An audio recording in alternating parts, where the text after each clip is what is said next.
Hello friends, SRH food சேனலின் அன்பான வணக்கம். ஃப்ரெண்ட்ஸ், அனைவருக்கும் மாட்டுப்பொங்கல் நல்வாழ்த்துக்கள். இங்கே பாருங்கள் ஃப்ரெண்ட்ஸ், மசால் வடை தான் ரெடி பண்ணியிருக்கேன். ரொம்பவே சூப்பராக இருக்கும் ஃப்ரெண்ட்ஸ். இங்கே பாருங்கள், முறுமுறுன்னு சூப்பராக இருக்கும் ஃப்ரெண்ட்ஸ்.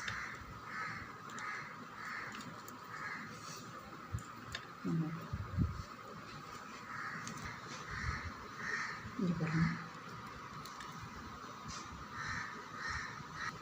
அப்படி ஒரு மொறுமொறுன்னு சூப்பராக நைஸாக உள்ளே இருக்கும். இந்த பாருங்கள், மொறுமொறுன்னு நல்லா ருசியாக இருக்கும் ஃப்ரெண்ட்ஸ் சாப்பிட்றதுக்கு. ஃப்ரெண்ட்ஸ், இங்கே பாருங்கள், கடலைப்பருப்பு வடை தான் ரெடி பண்ண போகிறோம். இங்கே பாருங்கள், 4 மணி நேரம் கடலைப்பருப்பு ஊற வச்சு வாஷ் பண்ணி நல்லா தண்ணியை வடிய வச்சு எடுத்துகிட்டு வந்திருக்கேன். 1/2 கிலோ கடலைப்பருப்பு இங்கே பாருங்கள், ஜாரில் அள்ளி சேர்த்து தண்ணி விடாமல் குறப்பாக அரைச்சிடலாம் ஃப்ரெண்ட்ஸ். இங்கே பாருங்கள், இந்த அளவுக்கு அரைச்சிருக்கேன். இங்கே பாருங்கள், இந்த அளவுக்கு அரைச்சிக்கங்க. ஒன்றும் அதிகமாக இருக்கணும், அப்போ தான் வடை வந்து நல்லா முறுமுறுன்னு நல்லாயிருக்கும். இங்கே பாருங்கள், கடலைப்பருப்பு அரைச்சிட்டு பாத்திரத்தில் மாற்றிட்டேன். இந்த மாவுக்கு தகுந்த மாதிரி தூள் உப்பு, சோம்பு 1 டீஸ்பூன், இஞ்சி பூண்டு பேஸ்ட்டு தட்டி சேர்த்துருக்கேன். பச்சை மிளகாய் ஒரு 5-6 இருக்குது. கொத்தமல்லியில் கருவேப்பிலை எல்லாமே ஒன்று சேர்த்துருங்க. பூண்டு வந்து தோலோடவே தட்டி சேருங்க. வெங்காயம் 1/4 கிலோவுக்கு கூடுதலாக இருக்குது, ஒரு 300 கிராம் இருக்கும். பெரிய வெங்காயம் ஒரு 7 வெங்காயம் கட் பண்ணி வச்சுருக்கேன், அப்படியே சேர்த்துருங்க. உப்பு திட்டமாக தான் சேர்த்துருக்கேன், கலந்து பார்த்துட்டு செக் பண்ணிக்கலாம். நல்லா கலந்து விடுங்க. இங்கே பாருங்கள், நல்லா கலந்து விட்டுட்டேன். இது மாதிரி இருக்கணும். இப்போ நம்ம வடை எந்த சைஸுக்கு வேணுமோ அந்த சைஸுக்கு உருண்டை எடுத்துக்கலாம். இங்கே பாருங்கள், இந்த மாதிரி திக்காக அரைக்கணும். தண்ணி விடாமல் இந்த மாதிரி கெட்டியாக அரைச்சினா அழகாக வடை வருது பாருங்கள். பாத்திரம் வச்சுருக்கேன், எண்ணெய் நல்லா காயுது. இங்கே பாருங்கள், மாவு கலந்து வச்சுருக்கோம். வாழை இலை இல்லைன்னா பாலித்தீன் கவர் கூட வச்சுக்கலாம். இங்கே பாருங்கள், நமக்கு வந்து வடை எந்த சைஸ் வேணுமோ அந்த சைஸுக்கு மாவு அள்ளிக்கலாம். இங்கே பாருங்கள், உருண்டையாக எடுத்துருக்குங்க. இந்த வாழை இலையில்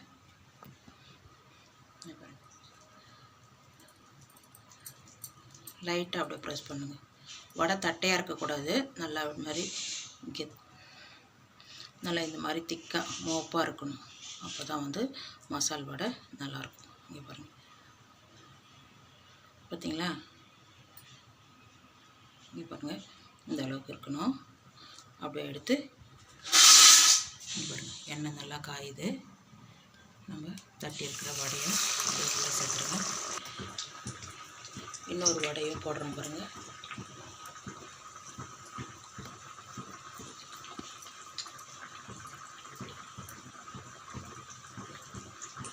லைட்டாக அப்படியே ப்ரெஸ் பண்ணுங்கள்.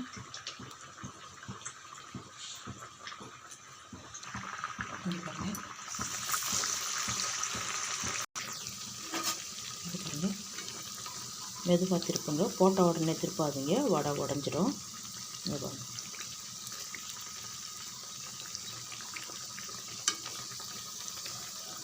போடும்போது தீ கொஞ்சம் அதிகமாக இருக்கட்டும்.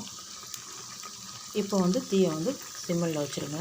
மீடியமாக வைங்க, ரொம்ப சிம்மில் வேண்டாம். அப்போ தான் உள்ளே இருக்கிற மாவு நல்லா வெந்து மேலே வந்து நல்லா மொறுமொறுன்னு உள்ளே நல்லா நைஸாகவும் கிடைக்கும் வடை நமக்கு. இது பாருங்கள்,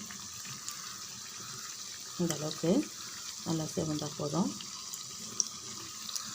எண்ணெய் வழி வச்சுட்டு எடுத்துருங்க.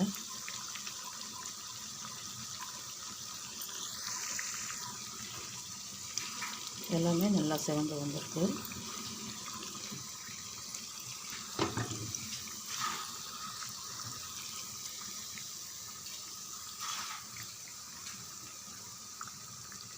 நல்லா எண்ணெயை வடி வச்சுட்டு எடுக்கலாம்.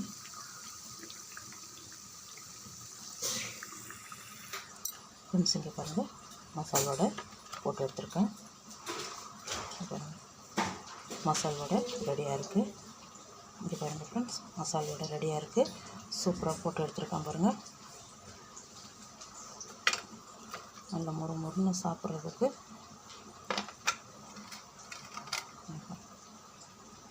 வாங்க ஃப்ரெண்ட்ஸ், சாப்பிட போகலாம். ஃப்ரெண்ட்ஸ், இங்கே பாருங்கள், மசால் வடை தான் ரெடி பண்ணியிருக்கேன். ரொம்பவே நல்லாயிருக்கும் ஃப்ரெண்ட்ஸ். இங்கே பாருங்கள், முறுமுறுன்னு சூப்பராக இருக்கும். இந்த வீடியோ பிடிச்சிருந்தா லைக் பண்ணுங்கள், ஷேர் பண்ணுங்கள், கமெண்ட் பண்ணுங்கள். மறக்காம நம்ம சேனலுக்கு சப்ஸ்கிரைப் பண்ணுங்கள். அப்படியே பக்கத்தில் இருக்க பெல் ஐகானை கிளிக் பண்ணுங்கள். Thank you friends.